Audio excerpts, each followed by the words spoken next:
Greetings everyone. I just want to share something with you, very, very important. A quick one. Some people lose great relationship because of lack of patience. And you realize when you are out of that relationship that it was actually worth it. It was actually something that you could have preserved. I want you to learn from people like us who have done it and thought they are doing it right, and they realize at the end of the day they did it all wrong.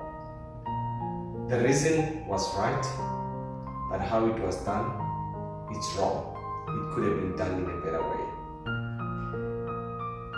Remember, if you've got a partner, you need to make sure that you take your partner as a project. The problem with us, we don't have patience. We always think we are better than our partners. You can't do that when you're already inside a relationship.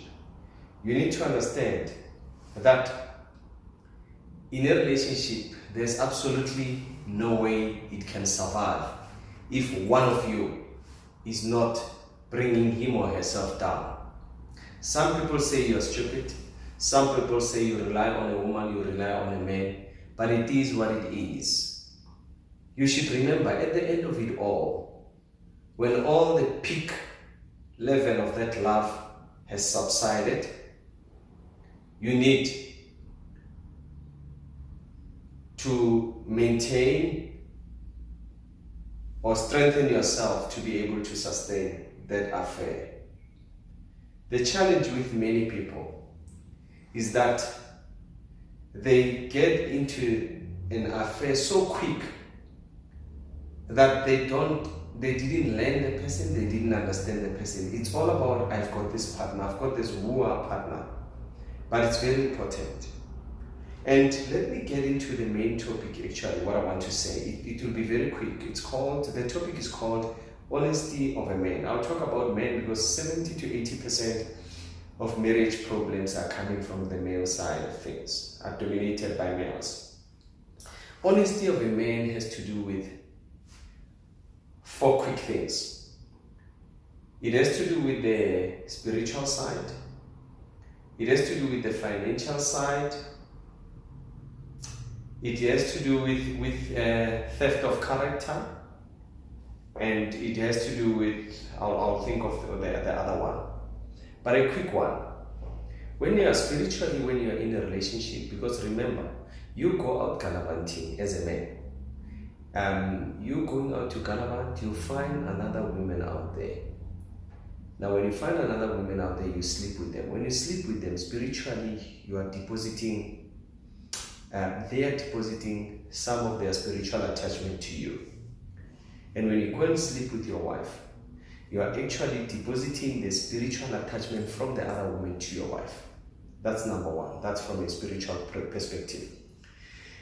And from a biological or genetical perspective, that's the second point. We call it genetical makeup. What is basically happening is there's what we call the chromosomes and.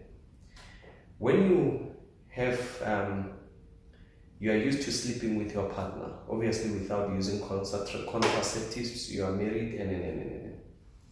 You reach a point where when you get all together, your face is actually become identical over long term. That is why you find old couple walking on the street, they say, yo, this couple, they look alike. But when they got married, they were not alike. What is happening is that as and when the male every time sleep with the female, depositing whatever female spermatology or sperms, what is happening is there's alphabets, all right, which are deposited. For example, you deposit an A. When you deposit an A, the A is going to build up into this woman. But this A is not deposited at the same time. It's a piece of A, and every time you sleep, it fill up the letter until it's a full A. Also, when you sleep with the woman do the same to you, another alphabet. But as and when you go out gallivanting, sleeping with another woman, you are depositing what you were supposed to fill up that A with into another woman, and therefore the A in your woman doesn't get fulfilled, and that is why you never look identical. But if you do it only on one woman, on your woman, you fill up those alphabets, and as you age together, your face become identical. That's the second point.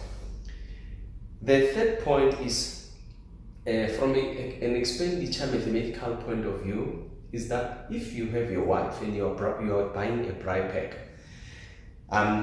once a week, and then now you go out and have another woman, what is happening is the woman outside will be expecting you to buy airtime. So you'll be taking them, instead of buying bride pack every week at your house, you'll buy it twice, because you have to take the money of bride pack in your own family to source an airtime for another woman, side concubine. And that is a challenge, because that affects your family in terms of their well-being. That affects you as a person. Yeah, it's a challenge. And then the other fourth point, I think it was you change of character, or theft of character. Theft of character, remember now, you need to pretend. And as and when you pretend by the house, that woman will be calling from the concubine, will be calling you, will be sending you messages. You now have to live a lie, meaning you now have to change. You now have to change and put your put a pin code, change numbers when your phone is ringing. Imagine sitting by the toilet, you're having your phone on your hand, you're afraid that they will see it. So that's very important. It's called a theft of character. So the short and the fall is that I've learned my lesson, many have learned their lesson, to say you cannot afford to date more than one person. If you date more than one person, just know that you are putting yourself into a trap that it will be difficult for you to come out. Why? Because there's quite a lot of things that you are losing in your life, and you become dishonest with yourself. That's one thing. So it is very vital as a human being to understand that one way or the other, we must reach a point where we do things right. Imagine if you do this. The challenge with this is that over long term,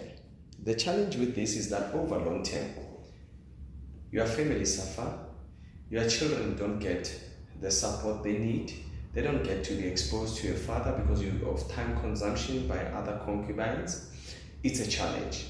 And in the long run, conclusively, what family are you building?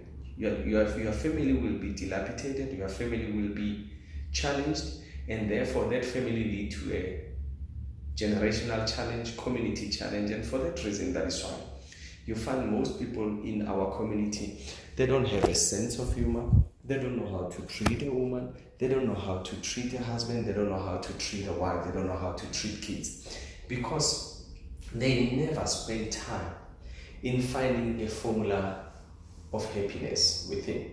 So in short, I want to say it is very important of us as people to change into a generation that is well armed in terms of addressing certain issues in life.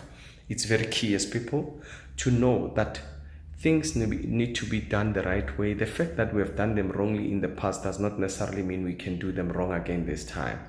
And it's up to you as an individual to say you want to change or you don't want to change. Remember, all this that I'm talking about, over long term, when you do this, financially it's affecting you to a sense of later in the years, you might enjoy life, you might think you're enjoying life now, but later in the term, when you're already old, you realize you didn't make financial progress, you've got nothing. Then you wish you can reverse the clock and it can't happen. So you better just do it right now and know that for later you're secured.